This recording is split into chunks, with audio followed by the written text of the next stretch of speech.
আমি সম্প্রতি গিয়েছিলাম আমেরিকা সফরে। সেখানে নিউ ইয়র্কে একটা বক্তব্য রাখতে গিয়ে আমি বলেছিলাম, জামাতে ইসলামী যদি দেশ পরিচালনার সুযোগ পায়, কর্মজীবী মহিলাদের কর্মঘণ্টা 3 ঘন্টা কমিয়ে 5 ঘন্টা করা হবে। আরে যাই বলছি, বাংলাদেশের বঙ্গোপসাগরে জোয়ার শুরু হয়ে গেছে, চতুর্দিকে সমালোচনার ঝড়। হায় হায়, কি বললো জামাতের আমির সাহেব, এখন তো আর মহিলারা কোনো কাজই পাবে না। যারা বিভিন্ন কাজে নিয়োগ করবে তারা বলবে, বাবা আমার এই 5 ঘন্টা দিয়ে 8 ঘন্টার বেতন দিয়ে আমার তো পোষাবে না, আমার দরকার নাই মহিলা কর্মজীবী, মহিলা কর্মকর্তা আমার প্রয়োজন নেই, কারণ মালিক টাকা খাবে কেন। আরেক দল বলতেছে, যাও মহিলারা একটু রুজি রোজগার করতো, রাস্তাটা দিলেন আপনি বন্ধ করে। ভাই, একদিনে সব কথা বলা যায় না, বিবেচনা না করে চিন্তা না করে এই কথা বলি নাই।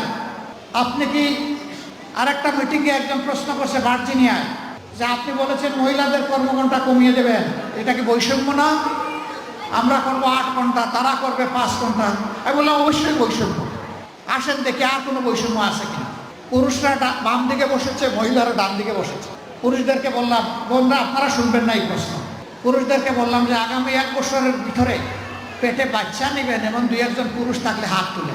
কেউ তো আর হাত তুলে না, সবাই হাসে আর নিচের দিকে মাথা দেয়, বুঝছে যে আমি কেন প্রশ্ন করছি। আমি বললাম এটা পারবেন না? কয় না না, এটা পারবো কিভাবে। আমি বললাম আচ্ছা ঠিক আছে, বাচ্চা নিতে পারলেন না, আপনার স্ত্রী যে বাচ্চাটা জন্ম দিবেন ওকে একটু বুকের দুধ খাওয়াবেন 2 বছর, যারা তারা একটু হাত তুলেন, নিজের বুকের দুধ। এখন থেকে আবার কেউ হাত তুলে না। আমি বললাম এটা কি বৈষম্য না? একজন পেটে গর্ভধারণ করলো, এরপরে বুকের দুধ দিয়ে বাচ্চাকে বড় করলো, আপনি কিছুই করলেন না, এটা কি বৈষম্য না? তো সে সব কিছু করবে, আবার প্রফেশনাল লাইফে এসে আপনার মতো 8 ঘন্টা কাজ তাকে করতে হবে, এইটাই বৈষম্য।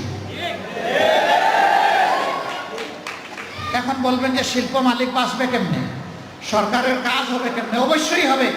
যে জাতি তার মাকে সম্মান করে, আল্লাহ সেই জাতিকে সম্মানিত করেন।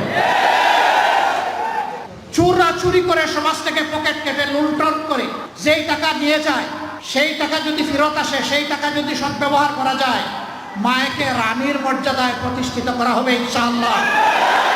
কার গায়ে জ্বললো আর কার গায়ে জ্বললো না এটা দেখার সময় আমাদের নেই। মারা 5 ঘন্টা কাজ করে 8 ঘন্টার বেতন পাবেন ইনশাআল্লাহ। তবে সেই 3 ঘন্টার বেতন শিল্প মালিকদেরকে দিতে হবে না, এটা দিতে বাধ্য থাকবে সরকার। একটা সমাজের ভিত্তি হচ্ছে পরিবার। পরিবার যে সমাজের সুন্দর, সেই সমাজ সুন্দর হয়। পরিবার যেখানে এলোমেলো, সেই সমাজ ধ্বংস হয়ে যায়। আমরা আজকে ধ্বংসের মধ্যে পড়ে গেছি, এই সমাজকে ধ্বংসের হাত থেকে উদ্ধার করতে হবে ইনশাআল্লাহ।